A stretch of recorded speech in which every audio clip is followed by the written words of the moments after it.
Ya, Assalamualaikum warahmatullahi wabarakatuh. Perkenalkan, nama saya Adi Cahyo Sulistyo, NIM 3520100277, kelas IE 20C5, mahasiswa Universitas Pelita Bangsa. Saya di sini membuat video untuk tugas otomasi industri di pertemuan kelima. Apa itu listrik? Listrik adalah rangkaian fenomena listrik yang berhubungan dengan kehadiran dan aliran muat listrik. Listrik menimbulkan berbagai macam efek yang telah umum diketahui, seperti petir, listrik statistik, industri elektronika, dan arus listrik. Adanya listrik juga bisa menimbulkan dan menerima radiasi elektromagnetik seperti gelombang radio. Bagaimana listrik itu dibuat? Listrik dibuat dari berbagai macam pembangkit listrik. Kita ambil contoh seperti PLTA. Pembangkit listrik yang pertama adalah pembangkit listrik tenaga air di Indonesia ya, atau disingkat PLTA. Energi air atau disebut dengan hydropower merupakan macam sumber energi yang dihasilkan dari kekuatan air. Untuk menghasilkan energi ini biasanya dilakukan dengan membuat bendungan untuk menampung air. Air dalam bendungan tersebut kemudian digabungkan dengan pipa air yang diarahkan menuju turbin. Makin banyak air yang mengalir pada turbin, energi yang dihasilkan akan semakin besar. Jadi energi jenis ini sangat bergantung pada pasokan air yang ada. Pada umumnya, macam pembangkit listrik ini dipasangkan tepat di sebelah sumber air yang cukup besar seperti bendungan, waduk, ataupun sungai dengan aliran air yang cukup deras. Oke, kita ngambil contoh gambarnya ini. Contoh gambarnya di sini ada waduk. Terus ini ada pipa penyalur yang buat menuju turbinnya. Nah, ini waduk, pipa, pesat menuju turbin yang melewati baling-baling turbin ini, terus menuju generator membuat listrik. Di sini generatornya untuk membuat listrik ya, menghasilkan listrik. Terus aliran listrik dari generator disalurkan ke transformator. Nih, transformator, dan lalu dialirkan melalui jalur transmisi. Ini baru bisa menghasilkan listrik. Oke. Arus listrik AC. Mungkin udah nggak asing ya. Alternatif kultur atau AC. Dapat disebut juga sebagai alur listrik bolak-balik atau arus ini biasanya dihasilkan oleh generator yang menghasilkan listrik namun besar dan arahnya selalu berubah setiap waktu. Sedangkan arus listrik DC, direct kurser, atau arus listrik searah merupakan arus listrik yang mengalir dari kutub negatif ke positif dan hanya terjadi dalam searah saja.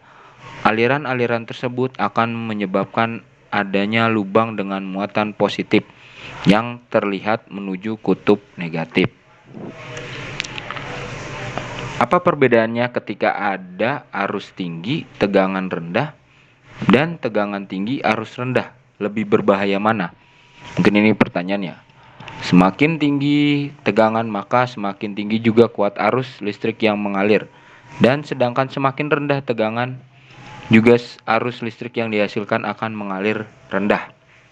Contohnya, semakin banyak penggunaan benda elektronik yang menggunakan listrik, maka semakin tinggi arus listrik yang digunakan dan tegangannya pun harus berbanding lurus. Semakin tinggi tegangan arus listrik akan semakin berbahaya. Untuk mengatasi arus selalu melakukan pengecekan berkala. pada generator penghasil tegangannya, dan juga selalu melakukan pengecekan berkala pada benda pengantar kuat arus listrik. Karena kalau tidak dilakukan pengecekan secara berkala, maka resikonya akan konsleting listrik dan akan menyebabkan kebakaran. Pada penggunaan yang bagaimana ketika arus tinggi, tegangan rendah, dan tegangan tinggi, arus rendah. Penggunaan arus tinggi, tegangan rendah biasanya digunakan pada arus DC, pada sepul motor yang mulai dengan tegangan 12 volt dinaikkan untuk menghidupkan kelistrikan motor dan juga starter mesin motor.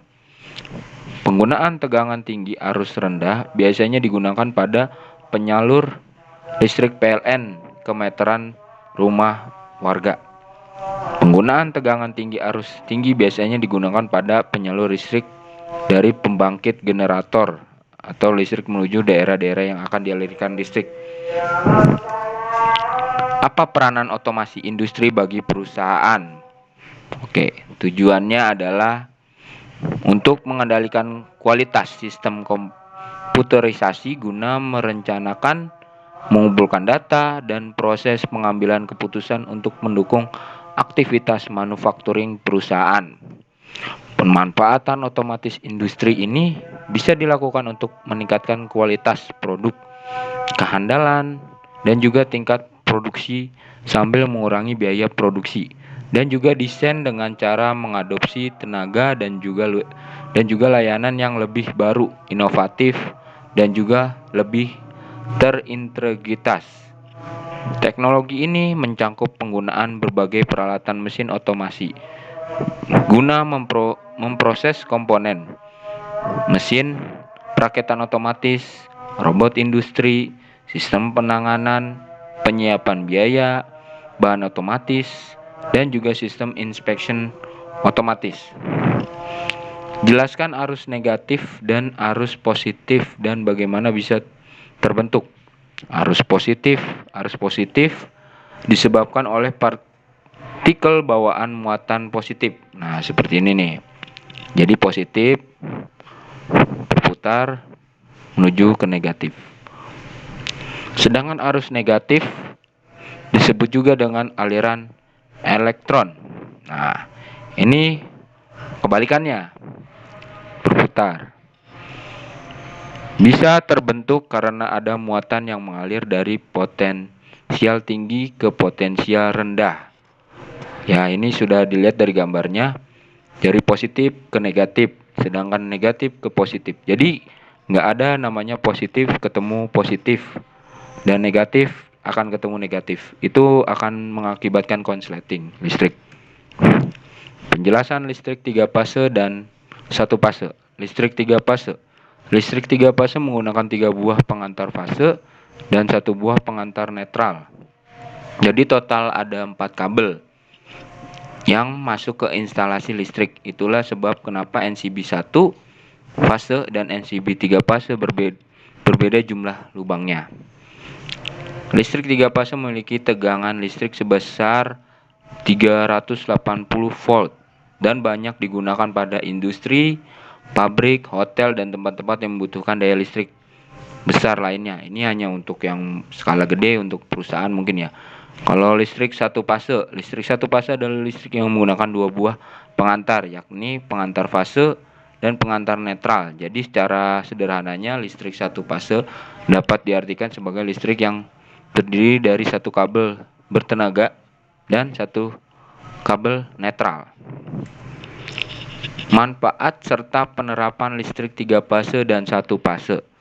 Nah, listrik 3 fase ini memiliki daya listrik yang besar sehingga mampu memenuhi kebutuhan listrik pada tempat-tempat yang membutuhkan daya listrik besar seperti industri dan hotel. Ini hanya untuk yang skala besar ya tegangannya. Untuk nomor 2-nya, kabel yang digunakan bisa lebih kecil sehingga lebih hemat biaya. Hal ini dikarenakan listrik 3 fase menggunakan tegangan yang lebih tinggi sehingga menyebabkan arus listrik yang mengalir menjadi lebih rendah. Jadi biasanya di sini karena biaya bebannya cost-nya gede, jadi di sini menggunakan kabel yang lebih kecil. 3, karena daya yang sudah besar, Maka untuk menjalankan nomor 3, cukup untuk menjelaskan motor hingga sekitar 5 horsepower. Sebuah motor fase tunggal menarik arus yang jauh lebih besar daripada motor 3 fase yang setara, membuat daya 3 fase lebih menjadi pilihan yang lebih efisien dan aplikasi industri. Pembuatan listrik 1 fase dan 3 fase. Nah, di sini seperti contoh gambar ini, instalasi listrik 1 fase. Ini udah nggak asing ya. 1 fase ini kayak meteran, kita biasa lihat di meteran. Nah, ini dialirkan melalui NCB. NCB ini untuk memotong daya arus listrik agar tidak terjadi konslet ya. Dari NCB dialirkan ke stop kontak. Nah, biasanya ini untuk lampu, kalau ini sedangkan ini untuk colokan seperti TV, televisi, kipas angin, dan komputer lainnya. Nah, untuk memutus arus itu dibutuhkannya NCB agar tidak terjadinya konslet. Jadi kalau NCB dimatikan, otomatis ini akan juga tidak ada daya listriknya. Nah, untuk ke instalasi listrik 3 fase. Nah, ini 3 fase ya. Seperti contoh ini kabelnya ada 4 ya. Untuk ini yang biru ini untuk netralnya. Jadi kalau PLN-nya dimatikan, ya otomatis ini akan mati. Nah, sedangkan ini kan hidup disambungkan ya. Nah, ini ada 3 fase, ada 3 kabel, merah, kuning, dan hitam. Biasanya ini ada di bawah mesin, biasanya di pinggir-pinggir mesin nih. Dialirkan ini. Untuk mengalirkan ya, ada di situ ada kode-kodenya. Arus pada PLN menggunakan arus apa? Kenapa PLN menaikkan tegangan, dan jelaskan. PLN menggunakan arus AC karena arus listrik searah DC kehilangan sebagian energi sewaktu disalurkan pada tegangan tinggi. Oleh sebab itu, mengirimkan arus secara melalui kabel tegangan tinggi yang diperlukan untuk mengirimkan jarak jauh tidak ekonomis dan menggunakan arus bolak-balik AC. Listrik tegangan tinggi dapat disalurkan dengan lebih murah daripada arus arah, dan tegangan pun bisa dinaikkan dan diturunkan cukup dengan mengaktifkan transformator. Alasan menaikkan tegangan adalah untuk menurunkan arus agar meminimalisir loss daya. Jadi ini untuk meminimalisir loss daya, ini kayak biasa kita lihat ya. Kadang ada listrik kebobolan di PLN ya. Kerugian, jadi diaktifkan ini melewati transformator. Pemindahan energi ini dinamakan transmisi energi listrik jarak jauh. Dari pembangkit listrik, energi disalurkan dahulu ke transformator, menaikkan tegangan di gardu besar. Bila energi listrik yang dihasilkan tidak dinaikkan tegangannya, energi listrik bisa hilang di perjalanan. Ada beberapa sebab tegangan dinaikkan. 1. Untuk memperkecil kuat arus. 2. Memperkecil energi yang hilang, karena arus yang kecil akan mengurangi energi transmisi. Yang nomor 3, memperkecil biaya akibat kecilnya arus yang melalui kabel. Kabel yang dipergunakan adalah kabel kecil, yang biayanya lebih murah daripada penggunaan kabel yang besar. Jelaskan mengenai magnet. Kutub magnet, bagaimana magnet itu bisa dibuat. Magnet, benda yang memiliki kemampuan menarik benda-benda ferron. Ferron ini besi, tembaga, berbagai macam ya. Lainnya yang ada di sekitarnya. Jadi harus didekatkan dulu baru dia bisa menempel. Kutub magnet, bagian ujung magnet yang memiliki kekuatan paling kuat untuk menarik partikel besi dibandingkan bagian magnet lainnya. Pembuatan magnet. Nomor 1, secara alami. 2, secara buatan atau digosok, elektromagnetika, dan induksi. Mungkin demikian video yang saya bisa buat. Jika ada pertanyaan, silakan kirim email. Email saya adicahyosulistio271@gmail.com. Demikian video saya bisa buat. Apabila ada kekurangan, Mohon dimaafkan. Wabil taufik walhidayah. Wassalamualaikum warahmatullahi wabarakatuh.